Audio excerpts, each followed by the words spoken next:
10 ദിവസത്തിനുള്ളിൽ എന്തൊക്കെ സംഭവിച്ചു, ഇവിടെ എന്തൊക്കെയാണ് ക്രമീകരണങ്ങൾ എന്നുള്ളതെല്ലാം വിലയിരുത്തി മിക്കവാറും എല്ലാ വകുപ്പുകളും അവരുടെ ജോലികൾ കൃത്യമായിട്ട് നടത്തിയിരിക്കുന്നു.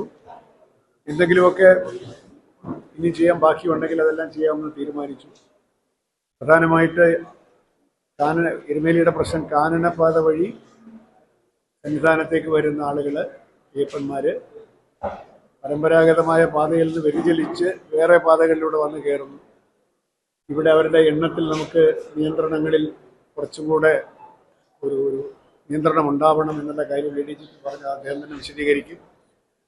അത് ഫോറസ്റ്റുമായിട്ട് സഹകരിച്ചിട്ട് കാനനപാത വഴിയുള്ള ഭക്തരുടെ വരവ് കുറച്ചും കൂടി നിയന്ത്രിക്കുക എന്നുള്ള വാക്ക് ഞാൻ ഉപയോഗിക്കുന്നില്ല, ക്രമീകരിക്കാനും അത് അവിടെ തന്നെ ഒരു സ്ഥലത്തിൻ്റെ പേര് എനിക്കെപ്പോഴും മറന്നു, മുക്കുഴിയിൽ ഒരു പുതിയ സ്പോട്ട് ബുക്കിങ്ങിനുള്ള സൗകര്യം കൊടുക്കാനും കൂടി തീരുമാനിച്ചു. എന്തായാലും ഈ വഴി വരുന്ന എല്ലാവർക്കും സ്പോട്ട് ബുക്കിങ്ങോ അല്ലെങ്കിൽ വിർച്വൽ ക്യൂ ബുക്കിങ്ങോ വേണമെന്ന് കൂടി നമ്മൾ ഇൻസിസ്റ്റ് ചെയ്യുകയാണ്. ഈ പരമ്പരാഗത പാതയിലൂടെ മാത്രമേ വരാവുള്ളൂ, അല്ലാതെ പിന്നെ തിരുവാഭരണം കൊണ്ടുപോകുന്ന പാതയിലൂടെയൊക്കെ കയറി വന്ന് നമ്മളവിടുത്തെ ക്രമീകരണങ്ങൾ അപ്സെറ്റ് ചെയ്യുന്നില്ല എന്ന് ഉറപ്പുവരുത്താൻ ഫോറസ്റ്റും പോലീസും കൂടി സഹകരിച്ച് പ്രവർത്തിക്കാൻ തീരുമാനിച്ചിട്ടുണ്ട്. പിന്നെ ബാക്കി കാര്യങ്ങളൊന്നും അങ്ങനെ ഒരു വളരെ പ്രധാനപ്പെട്ട കാര്യങ്ങളല്ല. കൊച്ചു പ്രശ്നങ്ങളെല്ലാം പരിഹരിച്ചു പോയി. ഉദാഹരണത്തിന് നമ്മളിവിടുത്തെ പുഴയിൽ ഉള്ള വെള്ളത്തിൻ്റെ അവിടെ ചിലപ്പോൾ വച്ചിരിക്കുന്ന പമ്പിനകത്ത് അപകട സാധ്യത ഉണ്ടെങ്കിൽ അത് നീക്കം ചെയ്യാൻ, പിന്നെ ഹെൽത്തുകാർ ആവശ്യത്തിന് സ്നേക്ക് ബൈറ്റിൻ്റെ വെനം ഉണ്ട്, ആൻറ്റി വെനം ഉണ്ട് എന്ന് ഉറപ്പുവരുത്താനും, സിന്തറ്റിക് കുങ്കുമം വിൽക്കരുത് എന്നുള്ള കോടതിയുടെ ഉത്തരവ് കർശനമായിട്ട് നടപ്പിലാക്കാനും, ഭക്ഷ്യസുരക്ഷയുടെ പരിശോധന കുറച്ചുകൂടി ശക്തിയാക്കാനും, ഇത്തരം കാര്യങ്ങളൊക്കെയാണ് ഇന്ന് പ്രധാനമായിട്ട് തീരുമാനിച്ചത്. അത് ശ്രദ്ധയപ്പെട്ടു. അത് പരിശോധിച്ചപ്പോൾ ഏതോ ഒരു ക്യാനിൻ്റെ മുകളിൽ എന്തോ ആസിഡിൻ്റെ പേരൊക്കെ എഴുതിയിട്ടുണ്ടെന്നുള്ളതാണ്. അതിനകത്ത് ആസിഡ് എന്നാണല്ലോ അതിൻ്റെ അർത്ഥം. ആ ക്യാൻ ഉപയോഗിക്കാൻ പാടില്ലായിരുന്നു. അത് റൈറ്റ്കോ ആണല്ലോ തന്നിരിക്കുന്നത്. അത്തരത്തിലുള്ള ഈ വിജിലൻസ് പറഞ്ഞിരിക്കുന്ന പിന്നെ അങ്ങനെ മാർക്ക് ചെയ്തിട്ടുള്ള ക്യാനിലെ തേൻ നമ്മൾ ഇതുവരെ ഉപയോഗിച്ചിട്ടില്ല. അതങ്ങനെ തിരിച്ചു കൊടുക്കാനും പ്രോപ്പറായിട്ട് റീപ്ലേസ് ചെയ്യാനുമായിട്ട് നടപടിയെടുത്തു. ആ ക്യാനിൽ പരിശോധന തേനിന് തെറ്റില്ല, ആ ക്യാനിനെ ഉള്ളത്. തേനിനല്ല പ്രശ്നം, ക്യാനിനാണ് പ്രശ്നം. ആ ക്യാൻ ഉപയോഗിക്കാൻ പാടില്ലായിരുന്നു, വേറെ എന്നിട്ട് ആയിരുന്നിരിക്കും. ഏതായാലും നമ്മൾ ഉപയോഗിക്കുന്നില്ല, അത് തിരിച്ചു കൊടുത്തിരിക്കുകയാണ്.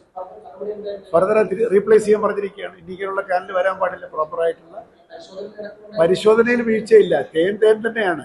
നമ്മൾ ഇതിനകത്ത് എന്തോ ഒരു ആസിഡിന്റെ വന്നൊരു കണ്ടെയ്നറിൽ തേൻ വരാൻ പാടുണ്ടോ എന്നുള്ളതാണ് പ്രശ്നം. വരാൻ പാടില്ല, നമ്മളത് ഉപയോഗിക്കുന്നില്ല. ഇനി അങ്ങനെ തരാൻ പാടില്ല എന്ന് റെഡ് കോഡ് പറഞ്ഞിട്ടുണ്ട്. വരേണ്ട സ്ഥാനത്ത് 9,73,000 പേര് നമുക്ക് ഉണ്ടായിട്ടുണ്ട് ഈ കഴിഞ്ഞ 10 ദിവസമായിട്ട്. അപ്പൊ അതിനകത്ത് നമ്മൾ ഒരുപാട് സ്പോട്ട് ബുക്കിംഗ് കൊടുക്കേണ്ടി വന്നിട്ടുണ്ട്. പിന്നെ അതിനേക്കാൾ ഉപരിയായിട്ട് മറ്റു ദിവസങ്ങളിലെ ആൾക്കാർ ദിവസം കയറി മാറി വരുന്നുണ്ട്. ഇത് 100% നിരുത്സാഹപ്പെടുത്തണം. അങ്ങനെ വരുന്നവരെ ഇപ്പോൾ നിർബന്ധമായും നിലയ്ക്കല് അല്ലെങ്കിൽ എരുമേലിയിൽ അവരെ കാത്തു നിർത്തിച്ച് വേണ്ട കാര്യങ്ങൾ ചെയ്യാനാണ് തീരുമാനമുള്ളത്. വേറെ ഒരു നിവൃത്തിയും നമുക്കില്ല. അത് എല്ലാവരെയും ഒന്നുകൂടി അറിയിക്കാനായിട്ടാണ് മാധ്യമപ്രവർത്തകരെ ഇപ്പോൾ കാണാനായിട്ടുള്ള തീരുമാനമുള്ളത്. ഒരു കാരണവശാലും ഈ നിയന്ത്രിതമായ സ്പോട്ട് ബുക്കിംഗ് പരിധിക്ക് അപ്പുറത്തേക്ക് ഭഗവാനെ തൊഴുതിട്ട് പോകാമെന്നാലും കരുതരുത്. വളരെ കൃത്യമായ ക്രമീകരണങ്ങൾ അറേഞ്ച് ചെയ്തിട്ടാണ് നമ്മൾ പറയുന്നത്.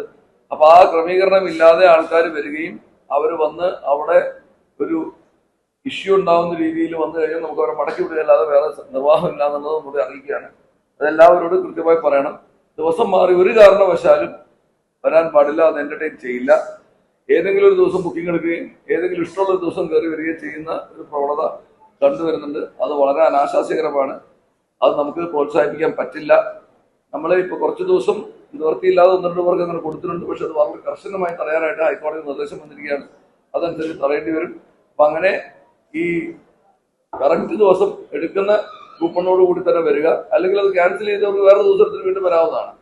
ഇനി അത് രണ്ടും സാധിച്ചില്ലെങ്കിൽ സ്പോട്ട് ബുക്കിങ്ങിന്റെ പരിധിയിൽ വന്ന് കാത്തു നിൽക്കാൻ തയ്യാറായിട്ട് ഭഗവാനെ കാണാനായിട്ടുള്ള തീരുമാനം എടുക്കേണ്ടതാണ്. അല്ലാതെ എന്തെങ്കിലും രീതിയിൽ വന്ന് അവിടെ എങ്ങനെയെങ്കിലും കയറി പോവാം എന്നുള്ള ധാരണയിലേക്ക് ആരും വരരുത് എന്ന് ഉള്ളൊരു ശക്തമായ അഭ്യർത്ഥന പോലീസിന്റെ ഭാഗത്തുനിന്നും ദേവസ്വം ബോർഡിന്റെ ഭാഗത്തുനിന്നും അദ്ദേഹത്തിന് വേണ്ടി ഞാൻ പറയുന്നതേ ഉള്ളൂ.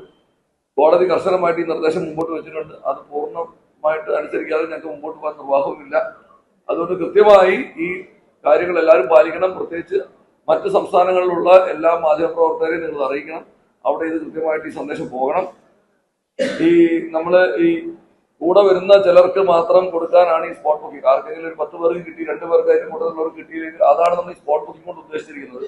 അത് ദുരുപയോഗം ചെയ്യുന്ന ഒരു രീതിയും വരാൻ പാടില്ല, ദിവസം മാറി വരാനും പാടില്ല.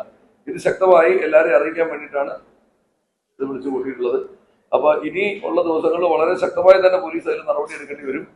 വരുന്നവരെ തിരിച്ചു വരേണ്ടി വരും, അല്ലെങ്കിൽ അവർക്ക് മറ്റൊരു സ്ലോട്ട് ഒഴിവാകുന്നവരെ കാത്തു നിർത്തേണ്ടി വരും. അപ്പൊ അതിന് തയ്യാറാവാതെ ആരും ഇവിടെ വന്നിട്ട് കാര്യമില്ല എന്നുള്ളത് എല്ലാവരെയും അറിയിക്കാനായിട്ട് ഈ അവസരം ഉപയോഗിക്കും. വനംവകുപ്പ് അവിടെ ഉണ്ടല്ലോ. വനംവകുപ്പും അവരുടെ എന്താ പറയാ ലോക്കൽ സമിതികളും അവരുടെ വ്യാപാരികളും തദ്ദേശ സ്വയംഭരണ സ്ഥാപനങ്ങളും എല്ലാം ചേർന്നാണ് അവിടെ ഈ കാനനപാത ഭംഗിയായിട്ട് കൊണ്ടുനടക്കുന്നത്. ആരുടെ ഒറ്റയ്ക്കുള്ള ഒരു പ്രവൃത്തിയല്ല. അവിടെ ആ കാട്ടിനകത്ത് പോലീസിന്റെ സാന്നിധ്യം തുലവും കുറവാണ്. അപ്പോൾ വനംവകുപ്പിന്റെ പൂർണ്ണ സഹകരണത്തോടുകൂടി തന്നെയാണ് നമുക്ക് കാനനപാത നന്നായിട്ട് നടപ്പാക്കുന്നത്.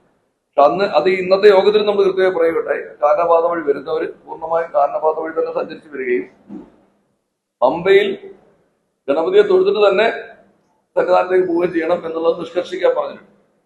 അപ്പൊ കാനനപാത നിയന്ത്രിക്കുന്ന പോലീസ് ഉദ്യോഗസ്ഥരും പെരിയാർ ടൈഗർ റിസർവ് പോലീസ് വനംവകുപ്പ് ഉദ്യോഗസ്ഥരും കൂടെ ഉണ്ടായിരുന്നു. അവർ 100% ബലിയാനവട്ടം നിന്ന് നേരെ പമ്പയിൽ തന്നെ എത്തിയിട്ട് പോകുന്ന രീതി ഉറപ്പിക്കാമെന്നും ദേവസ്വം ബോർഡ് പ്രസിഡന്റിന്റെ സമ്മതത്തോടു കൂടി നമ്മൾ മുക്കുടിയിൽ അദ്ദേഹം ഒരു 500 സ്പോട്ട് ബുക്കിങ്ങോട് തരാമെന്ന് പറഞ്ഞിട്ടുണ്ട്. അപ്പൊ അതിന്റെ ഗുണം എന്താണെന്ന് വെച്ചാൽ ആർക്കെങ്കിലും കല്യാണംകുന്ന് കയറാനായിട്ട് ബുദ്ധിമുട്ടുള്ള ചിലർ നേരെ മുക്കുടിയിൽ ചെന്നിട്ട് കാരണം അവരോടൊന്നും നമുക്ക് വിരോധമൊന്നുമില്ല. അവര് ഞങ്ങളുടെ അഭ്യർത്ഥന എന്ന ആചാരപരമായിട്ട് കാരണപാതയിലൂടെ വരുന്നവർ മുഴുവൻ നടന്നു വരണം, അല്ലെങ്കിൽ നിലയ്ക്കിൽ വന്ന് ഭംഗിയായിട്ട് കയറാമല്ലോ. പകുതി വഴി പോകുന്നതിന്റെ ഒരു ഫലവും പ്രത്യേകിച്ച് ഇല്ല എന്നാണ് ഞാൻ ബഹുമാനപ്പെട്ട ആചാര്യന്മാരോടൊക്കെ ചോദിച്ചപ്പോൾ അവർ പറഞ്ഞത്. കാരണപാതയുടെ ആചാരം എന്ന് പറഞ്ഞു കഴിഞ്ഞാൽ ഇവിടുന്ന് എരുമേലിയിൽ നിന്ന് തുടങ്ങി കാള കെട്ടി, അത് പരമശിവൻ വന്ന് കാളയെ കെട്ടി നിന്ന് മഹിഷിയെ കൊല്ലുന്നത് അയ്യപ്പൻ കണ്ടുകൊണ്ട് വന്ന സ്ഥലമാണ് എന്റെ വിശ്വാസം. അപ്പൊ അവിടെ തൊട്ടുള്ള ആചാരപരമായിട്ടുള്ള യാത്രയാണ് കാരണപാതയുടെ യാത്ര. അതിപ്പോ ചിലരൊക്കെ അത് ലഘൂകരിച്ച് മുക്കുഴി വന്ന് കയറി 15 കിലോമീറ്റർ നടന്നു പോകുന്നൊരു സംവിധാനമുണ്ട്. അത് ആചാരപരമായി പൂർണ്ണമല്ല എന്ന് തന്ത്രി അദ്ദേഹം തന്നെ നമ്മളോട് പറഞ്ഞിട്ടുണ്ട്. നമ്മൾ ഭക്തജനങ്ങളെ അറിയിക്കുന്നുണ്ട്. ഇനി എന്തെങ്കിലും കാരണവശാൽ ശാരീരികമായ അസ്വസ്ഥതകൾ ഉള്ളവർക്ക് അങ്ങനെ പറ്റുന്നില്ല എന്ന് വരികിൽ അവർക്ക് വേണ്ടിയിട്ട് ഒരു 500 സ്പോട്ട് ബുക്കിംഗ് തരാമെന്ന് ബഹുമാനപ്പെട്ട പ്രസിഡന്റ് അനുവദിച്ചിട്ടുണ്ട്. ഇത് രണ്ടാണെങ്കിലും അവർ ഒരു കാരണവശാലും പമ്പയിൽ എത്താതെ വേറൊരു വഴിക്കും സന്നിധാനത്തേക്ക് വരാൻ പാടില്ല. അത് ഉറപ്പാക്കാൻ വേണ്ടി വനംവകുപ്പ് ഉദ്യോഗസ്ഥർ നമ്മളോട് പൂർണ്ണമായി സഹകരിച്ച് ചെയ്യാന്ന് പറഞ്ഞിട്ടുണ്ട്. ക്യൂ കോംപ്ലക്സ് നമ്മൾ പരിമിതമായി അവിടെ പരീക്ഷിച്ച് വെച്ചിട്ടുണ്ട്. അതിനകത്ത് ആൾക്കാരെ കയറ്റാനുള്ള ശ്രമം ബഹുമാനപ്പെട്ട പ്രസിഡന്റ് പറഞ്ഞ് നമ്മൾ തുടങ്ങിയിട്ടുണ്ട്. പക്ഷെ പലപ്പോഴും അത് പാതയിലൂടെ തിരക്കിട്ട് വരുന്ന ആൾക്കാർ അതിന് വിസമ്മതിക്കുന്ന ഒരു പതിവാണ്. പക്ഷെ നമ്മൾ പരമാവധി ശ്രമിച്ചത് പ്രാവർത്തിയാകാൻ ശ്രമിക്കും. തിരുപ്പതി മോഡലൊന്നും പറയാൻ പറ്റില്ല, കാരണം പെരിയാർ ടൈഗർ റിസർവാണ്. അവിടെ അത്തരത്തിലൊരു കൺസ്ട്രക്ഷൻ സാധ്യമല്ല. എന്നിരുന്നാലും നമ്മൾ പരിമിതമായിട്ട് മാസ്റ്റർ പ്ലാൻ അനുസരിച്ചുള്ള കാര്യങ്ങൾ പൂർണ്ണമായി ഇംപ്ലിമെന്റ് ചെയ്യാൻ തീരുമാനിച്ചിട്ടുണ്ട്. ഇത്രേ ഉള്ളൂ. ക്യൂവിൽ നിന്ന് വിഷമിക്കുന്നതിന് പകരം ക്യൂവിൽ നിന്നേ വിഷമിക്കുന്നതിനാണ് ഇവിടെ ഇരുന്ന് വിഷമിക്കൂ.